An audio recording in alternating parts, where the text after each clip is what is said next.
ध्यानश्लोक भूपादौ यस्य नाभिः वियत् असुः अनिलचन्द्रसूर्यौ च नेत्रे कर्णावासाः शिरोर्ध्यौः मुखमपि दहनः यस्य वास्तेयमब्धिः अन्तस्तं यस्य विश्वं सुरनरखगो भोगि गन्धर्वदैत्यैः चित्रं रम्यते तं त्रिभुवनवपुषं विष्णुमीशं Namami.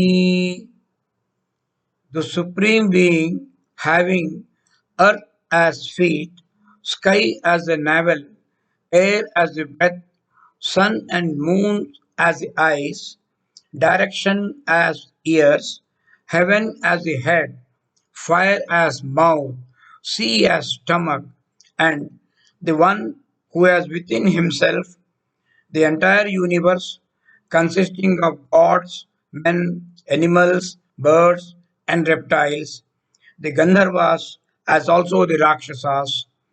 Salutations to that Supreme Mahavishnu in the form of three worlds.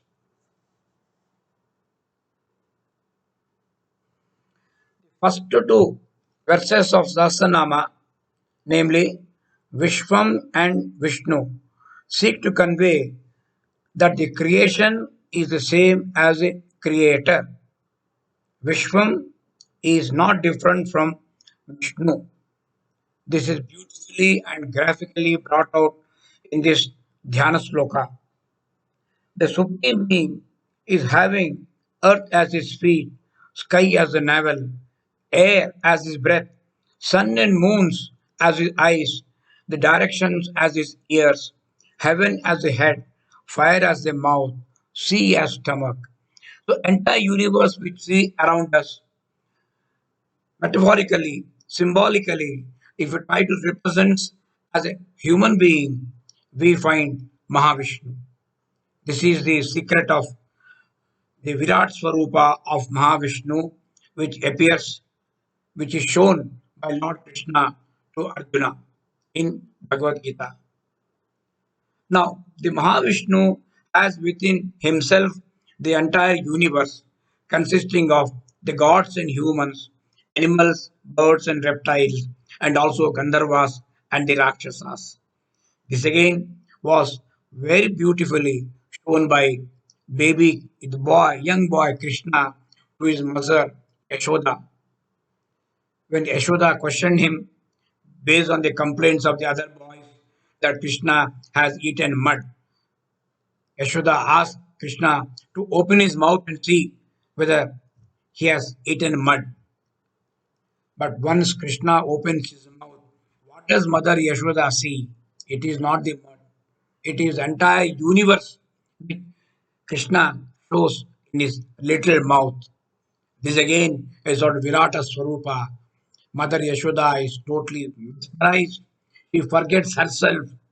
Then Krishna, again using his powers of Maya, brings her back to normal senses, making her entirely forget what she has seen, so that she again becomes the same loving mother. Similar descriptions of the great Mahavishnu are found in Purusha Sukta and the Narayana Sukta. Now we can move over to second verse of Vishnu Sahasranama. This verse has 8 names, only three in the first line and five in the second line. Bhutatma Paramatma cha Muktanam Paramagatihi Avyayah Purusah Sakshi Kshetragnoksara Evacha. भूतात्मा परमात्मा च मुक्तानां परमागतिः अव्ययः पुरुषः साक्षी क्षेत्रज्ञः अक्षर एव च. In all these verses, sometimes you find words like cha, eva. So these are just to make the verse complete in a grammatical structure. So each verse is supposed to have exactly 18 Sanskrit letters. So these are something like fillers. Basically, they don't stand for a particular name, but it has a meaning. Kshetragna Akshara Evacha means he is Kshetragna and also Akshara. That is what he's trying to say. Akshara is somebody who is without any sort of a nasha, indestructible. Now let us go through the Namavali. Om Bhutatmane Namaha. Paramatmane Namaha. Om Muktanam Paramakataye Namaha. This can also be read as Om Paramaye Muktanam Gataye Namaha. Om Avyayaya Namaha. Om Purushaya Namaha. Om Sakshine Namaha. Om Kshetragnaya Namaha. Om Aksharaya Namaha. The third Namavali, it is quite often read as Om Muktanam Parasmai Kataye Namaha. Let us see the names individually. Putatma, Puta Atma. Puta means pure, pure self. Now, pure self is one who is not affected by any impurities. Mala. In the case of female deity, we address the deity as Amala, Nirmala, Vimala, one who is without any sort of a impurity. Hutatma is one beyond all vasanas. Vasanas and gunas bind ordinary human beings like us, not the Mahavishnu. He is called Gunatrayatita, one who is beyond the three gunas. But he is also resident in the body. In every individual human being, the Supreme Paramatma is there. Then is there no difference between him and us? Yeah, there is no difference. There is a fundamental difference. Simplest example which is given in by Swami Chinmayananda is it talks of, for example, in a jail, you have prisoners. You also have the jail superintendent. Both are physically in the jail premises, prison premises. But there is a fundamental difference. Prisoners are bound, but not so the jailer. The jailer ensures discipline in the prison so that the prisoners don't violate any rules. So too is the Supreme, who is also in every body, in the body of every being, every living being. He is called a Dehi, but he is ever free. He is not bound. He is not affected by any vasanas. So one who worships the Lord as Putatma becomes a pure soul. That is what he's trying to say. So next the same is Paramatma tells us this Putatma is the supreme self. Paramatma, Parama Atma, the supreme self. How is the supreme self? Now, in Ganesha, Adharma Shirsha, you have this beautiful verse. Tvam gunatrayatitaha, tvam avastayatitaha, tvam dehatrayatitaha, tvam kalatrayatitaha. We can also read as tvam gunatraya atitaha, त्वं गुणत्रय अतीतः त्वं अवस्थात्रय अतीतः त्वं देहत्रय अतीतः Tvam kalatraya atitaha. Now, gunatrayatitaha means one who is beyond the three gunas of sattva, rajas, and tamas. Avastayatitaha, one who is beyond the three states of being. The three states of being are awareness, when we are fully awake, dream world, when we are dreaming, and when we are having a dreamless, deep sleep, undisturbed sleep.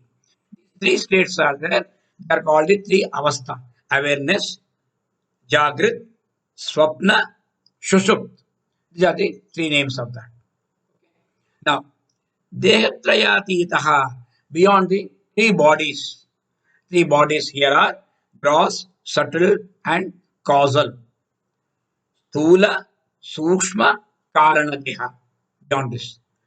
Ka- Kalatrayatitha means beyond the concept of time. He is Anadinidanaha. He is beyond time.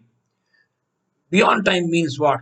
Beyond the past, beyond the present, beyond the future. Time does not bind him. He has been in existence even before the concept of time itself came into the being. Even before the first event took place, he already was there. And he will continue to be there even after Pralaya, the last event. Now, that self is what is that? Now, we are having, say, three, four layers in our body. Bhagavad Gita, verse 42, chapter 3 says, Indriyani parani ahuhu. That means senses are said to be great. Parani ahuhu. Indriyani paranyahuhu. Indriyebhyaha param manaha. Indriyebhyaha mana. Mind is more powerful, is greater than the senses. Manasaha tu parabuddhihi. Buddhi, intellect, is greater than this mind. Yo buddhehe paratastu saha. Let us understand that he, that is the Supreme Self, is beyond, is greater than the intellect. The senses are said to be great. Greater than the senses is the mind. Greater than the mind is the intellect. And that which is greater than the intellect is the Supreme Self. Indriyani paranyahuhu. Indriyebhyaha param manaha. Manasastu para buddhihi. Yo buddhehe paratastu saha. This Bhutatma and Paramatma for the noble, for the seekers of Parandhama, Muktanam, Paramagatihi. He is the ultimate goal. He is the supreme goal. He is the destination sought by all the great seekers. That is the third name in this particular verse. Muktanam Paramagatihi. Supreme goal of the liberated, of the persons who are seeking liberation. Agatihi means the supreme destination, a destination having reached which there is no return. Because it is so good, so pure, so free, without any sort of encumbrances, without any threat of coming back to a mortal life. That is the Parandhama. Nobody will ever think of coming back. Okay? Now, this is again Bhagavad Gita, verse 16 of 8 Akshara Parabrahma Yoga.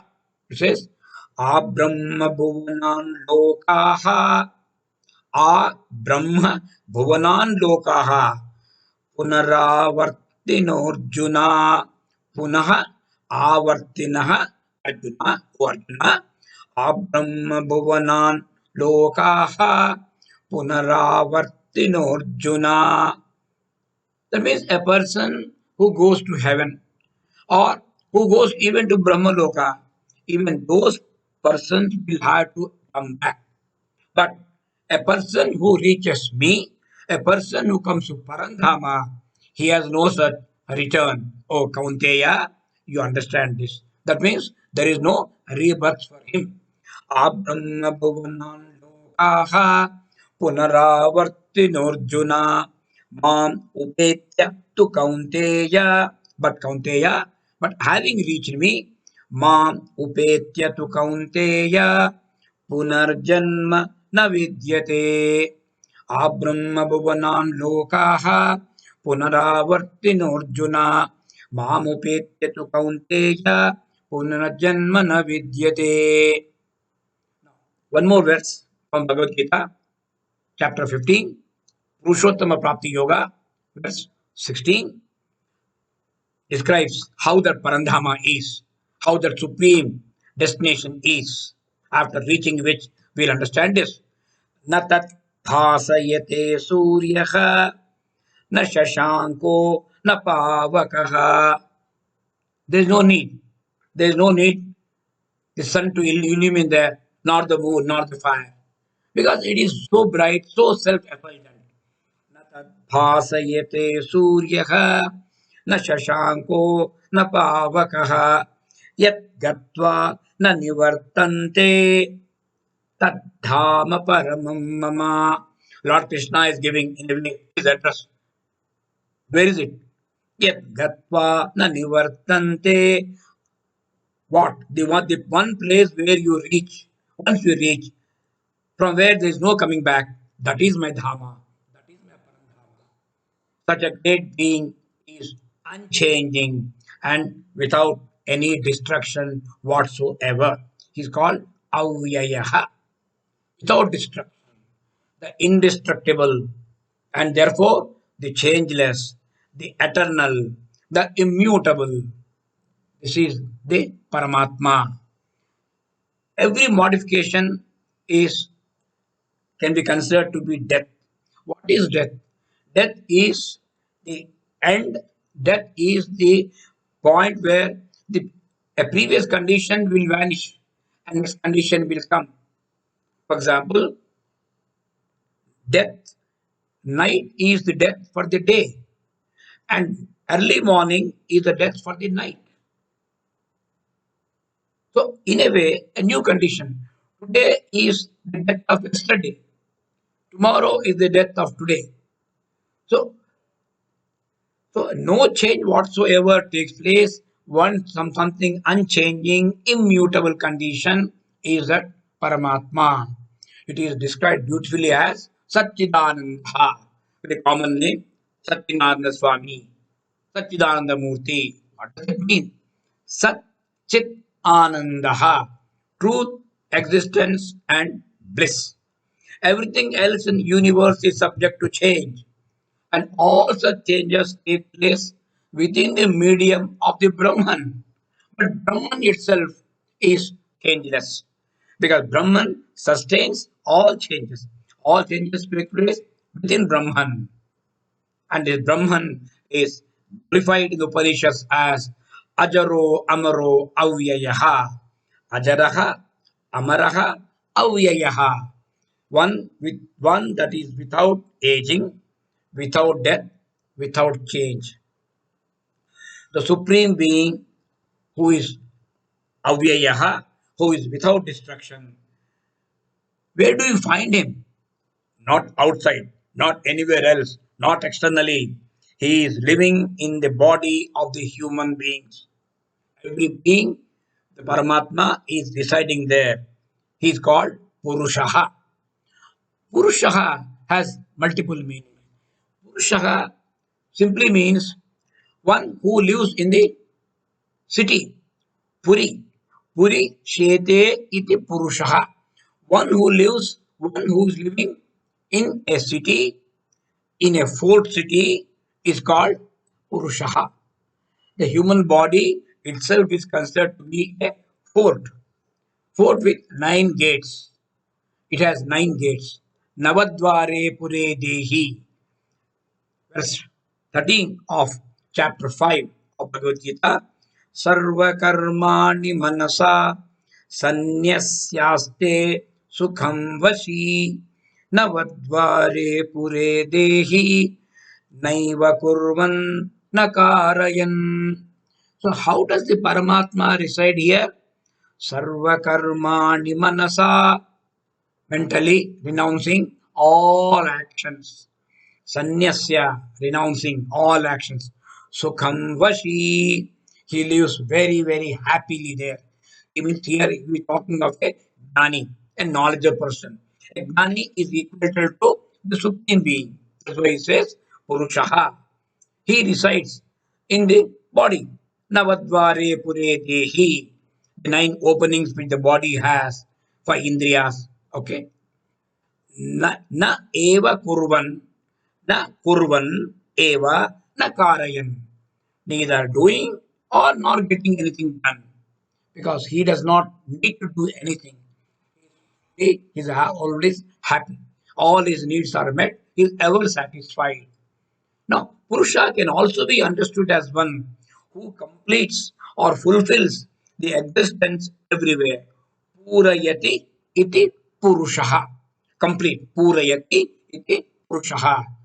Purusha can also mean that which was existing before all creators.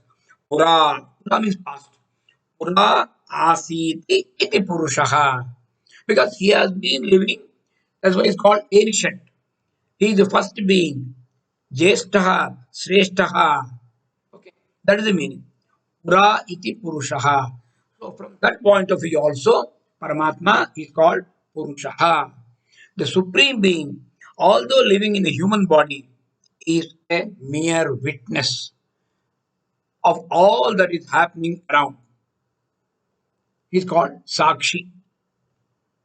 Sakshi. Sakshi. Direct perceiver. He's seeing everything. He knows exactly what is happening, what we are doing, what we are speaking, what we are thinking, what we are contemplating. Nothing is remains unknown to him. But he himself does not do anything. He enables us to do everything. He makes us feel. He makes us perceive. He makes us act. He makes us speak. He makes us think. But he himself will not get involved in these things. Best example is the sun. Just like the sun illumines everything in the world, but still remains unaffected by the happenings in the world. Okay. Chapter 9, verse 18, Bhagavad Gita. Sakshi is one of the names appearing in this verse. गतिर्भर्ता प्रभु साक्षी निवासः शरणं सुहृत् प्रलयः प्रभवः प्रलयः स्थानं निधानं बीजमव्ययम् गतिः भर्ता प्रभुः साक्षी निवासः शरणं सुहृत् प्रभवः प्रलयः स्थानं निधानं बीजम् अव्ययम् अव्ययम् बीजम्. I am the goal, the supporter, the Lord, the witness, the abode, the shelter, the friend, the origin, the dissolution, the substratum, the treasure house, and the imperishable seed. You can notice here, God is described as supporter, the Lord, the shelter, the friend. He is very much behind every action of ours. He is taking care of our welfare, but he himself remains a sakshi, untouched by anything. He is a silent witness. So we call him Jagat Sakshi, Vishwa Sakshi. He is witnessing everything that is happening in the entire world. And he is the knower of all actions. Our body is described as a kshetra. Human body is called kshetra, a field. He is residing in the body. He knows the body. He is knower of the body. So it's called kshetragnaha. Bhagavad Gita, verse 3, chapter 13. Kshetragnam chapi mam vidhi sarva kshetreshu bharata. O Bharata, O Arjuna, understand that in the previous verse of this chapter, he said, I am the Kshetra. Now he's telling, I am also the Kshetragna. Understand means understand me. You understand that I am the Kshetragna in every Kshetra, Sarva Kshetreshu Bharata. I am residing in every body, every person. And knowledge, if you understand this, kshetra kshetragnayoho jnanam, the knowledge of this kshetra and kshetragna is very, very valuable, very precious. Yet, jnanam matam mama. In my view, this is the real jnana. There's nothing else. Also, know me as the kshetragna, knower, in all the kshetras, fields, the knowledge of the kshetra and the kshetragna is considered by me. You see how Krishna is telling in a very humble way. My view, he's telling, is considered by me to be the real knowledge. Now, why we are saying kshetragna so much stress is kshetras can be destroyed. Bodies will be destroyed. Bodies, as we know, are impermanent. For a body, there is a definite birth, there is a death. It undergoes modifications like birth, childhood, youth, old age, disease, decay, finally death. These modifications happen only for the kshetra body, not for the kshetragna. Kshetragna is avinashi, indestructible, and which is the exact meaning, name of the next word. So they are telling he is the Kshetragna is also Aksharaha. Is Aksharaha. Aksharaha, not Ksharaha. Na Ksharaha in Sanskrit becomes Aksharaha. Now, to understand this, a very powerful verse, very popular verse in Bhagavad Gita, chapter 2. Nainam chindanti shastrani, nainam dahati pavakaha, na chainam kledayanchapaha, na shoshayati marutaha, na enam, that means this Atma, na enam chindanti shastrani, shastrani na chindanti. Na enam dahati pavakaha. Pavakaha, that is fire, na dahati. Fire burns not. Weapons cleave not. Na cha enam kledayati tapaha. Okay. So, na shoshayati marutaha. Marutaha na shoshayati. Weapons cannot cleave the self. Fire cannot burn the self. Water cannot wet the self. The winds cannot dry the self. What this is? Aksharam. Aksharam Brahma Paravam Swabhavodhyatma Muchyate Bhuta Bhavodbhavakara Sarg Visargaha Karma Sanjitaha. The supreme imperishable Aksharam is Brahman. It is Brahman. The own being here, of course, Arjuna had asked some questions of Lord Krishna. What is Akshara? What is Brahma? What is Adhyatma? So, in that context, Krishna is answering here. But as far as we are concerned, the operative part of this verse for us is Aksharam Brahma Paramam. The supreme imperishable Aksharam is Brahman. So, one should try to identify and melt with such supreme. This is a message of this name of the West and also the West as a whole. Now, we can conclude with a Shanti mantra. Om Purnamadaha Purnamidam Purnat Purnamudachyate Purnasya Purnamadaya Purnamevavashishyate. Om Shanti Shanti Shanti. Hari Om Tat Sat.